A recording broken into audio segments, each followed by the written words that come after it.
केंद्र सरकार ने अपने कर्मचारियों को बड़ी सुविधा दी है। केंद्र सरकार की योग्यता पूरी करने वाले कर्मचारियों को नेशनल पेंशन सिस्टम एनपीएस को छोड़कर पुरानी पेंशन स्कीम का लाभ देने की छूट दे दी गई है। आइए आपको बताते हैं पूरी जानकारी इसके बारे में। कार्मिक और लोक शिकायत और पेंशन विभाग ने राष्ट्रीय पेंशन योजना एनपीएस के अंतर्गत आने वाले केंद्र सरकार के कर्मचारियों की सेवाओं के मामले को नियमित करने के लिए अधिसूचना जारी की है। केंद्र सरकार ने अपने कर्मचारियों को बड़ी सुविधा दी। केंद्र सरकार की योग्यता पूरी करने वाले कर्मचारियों को नेशनल पेंशन सिस्टम एनपीएस को छोड़कर पुरानी पेंशन स्कीम ओपीएस को लागू देने की छूट दे दी है। इसका फायदा अब 31 मई 2021 तक उठाया जा सकता है। योग्य कर्मचारियों को पुरानी पेंशन स्कीम ओपीएस का लाभ लेने के लिए 5 मई 2021 तक आवेदन करना होगा। आवेदन नहीं करने वाले सरकारी कर्मचारियों को नेशनल पेंशन सिस्टम के प्रावधानों के तहत फायदा मिलता रहेगा। वहीं 1 जनवरी 2004 से 28 अक्टूबर 2009 के बीच नियुक्त हुए सीसीएम पेंशन रूल्स के तहत पेंशन लाभ लेने वाले सरकारी कर्मचारियों को पहले की तरह ही फायदा मिलता रहेगा। क्या है मामला, आपको बताते हैं पूरी जानकारी। एक्सपर्ट कहते हैं कि पुरानी पेंशन स्कीम एनपीएस से ज़्यादा फायदेमंद है। पुरानी पेंशन में ज़्यादा फायदे मिलते थे। पुरानी पेंशन स्कीम में के साथ इसका परिवार भी सुरक्षित रहता था और छूटे कर्मचारियों को अगर ओपीएस का बेनिफिट मिलता है तो इसका रिटायरमेंट सुरक्षित हो जाएगा। इनके फायदे किन किन को मिलेंगे आइए बताते हैं हम आपको। 1 जनवरी 2004 से 28 अक्टूबर 2009 के बीच पुरानी पेंशन प्रणाली के तहत पिछली सेवाओं की काउंटिंग का लाभ नहीं मिलने के चलते राज्य सरकार ने कर्मचारियों को 1 जनवरी 2004 के बाद और 28 अक्टूबर 2009 तक की नियुक्ति से पहले वॉलंटरी रिटायरमेंट लेने के लिए मजबूर होना पड़ा। ऐसे मामलों में कर्मचारियों को वॉलंटरी रिटायरमेंट लेने को टेक्निकल रिटायरमेंट माना जाएगा। ऐसे सरकारी कर्मचारियों को भी पुरानी पेंशन स्कीम का लाभ दिया जाएगा। हालांकि उन्हें पिछली सेवाओं की काउंटिंग का लाभ लेने के लिए जरूरी बाकी शर्तों को पूरा करना होगा। ओपीएस का विकल्प चुनने के लिए सुविधा उन कर्मचारियों को मिलेगा जो रेलवे पेंशन रूल्स या सीसीएस पेंशन रूल्स 1972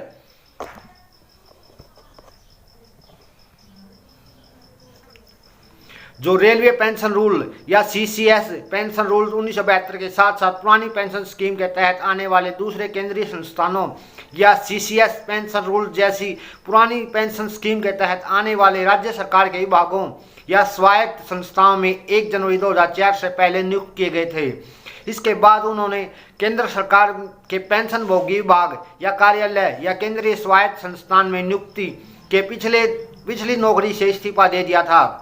नई परिभाषा अंशदान आधारित पेंशन योजना वित्त मंत्रालय की आर्थिक कार्य विभाग ने 22 दिसंबर 2003 को अपनी अधिसूचना संख्या 57/2003 ईसीबी के माध्यम से शुरू की थी। इसके बाद से पेंशन योजना के अंतर्गत आने वाले सभी क्रियाकलाप पंजीकरण, अंशदान, निवेश, कोष प्रबंधन, निकासी, परिपक्वता इत्यादि का संचालन एवं नियमन पीएफआरडीए अधिनियम 2013 के अनुसार किया जा रहा है। हालांकि एनपीएस के अंतर्गत आने वाले कर्मचारियों की सेवाओं से जुड़े कई मामले ऐसे थे जो पीएफआरडीए अधिनियम में लागू नहीं होते थे। अतः एनपीएस के क्रियान्वित को सुचारू बनाने के लिए एनपीएस कर्मचारियों के लिए अलग से सेवा नियमावली बनाने का प्रस्ताव बढ़ाया गया है। नोटिफिकेशन में बताया गया है कि एनपीएस कर्मचारियों को मिलने वाले विभिन्न लाभों सुविधाओं को संशोधित करने के लिए विस्तृत दिशा निर्देश दिए गए हैं, जैसा कि पंजीकरण में और एनपीएस के खातों में धनराशि जमा होने में विलंबित होने पर क्षतिपूर्ति, सेवा काल में कर्मचारी की मृत्यु अथवा अपंगता की स्थिति में केंद्रीय सचिवालय सेवा नियमावली अथवा एनपीएस सेवा नियमावली के अनुसार लाभों को विकल्प चुनना होगा।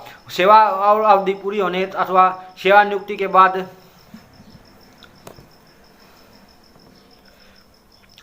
सेवावधि पूरी होने अथवा सेवा नियुक्ति के बाद देय लाभों के भुगतान सेवाकाल पूर्ण होने से पहले ही सेवानिवृत्त, स्वैच्छिक सेवानिवृत्त, स्वायत्त शासी निकाय अथवा किसी लोक उपक्रम की सेवा में विलय हो जाना इत्यादि है। अभी तक सरकार ने एनपीएस कर्मचारियों को सेवाकाल में मृत्यु होने की स्थिति में अवधानिक पेंशन, पारिवारिक पेंशन, अक्षमता पेंशन और असाधारण पेंशन का लाभ डीओपीडब्ल्यू का कार्यालय ज्ञापन संख्या 38/41/06 पी एंड डब्ल्यू दिनांक 5/5/2009 के अनुपालन 1 जनवरी 2004 से पहले नियुक्त केंद्रीय कर्मचारियों का सम्मान दिया जा रहा था। इसके बाद राष्ट्रीय पेंशन योजना के अंतर्गत आने वाले सभी केंद्रीय कर्मचारियों को DOPPW के कार्यालय ज्ञापन दिनांक 26/8/2016 के अनुसार CCS पेंशन नियमावली के अंतर्गत लागू नियमों के तहत सेवानिवृत्ति, ग्रेजुएटी और मृत्यु ग्रेजुएटी का लाभ दे दिए गए थे। आपको हमारी वीडियो कैसी लगी कमेंट करके जरूर बताएं और इस चैनल को ज़्यादा से ज़्यादा सब्सक्राइब करें और इस वीडियो को शेयर करना न भूलें। धन्यवाद।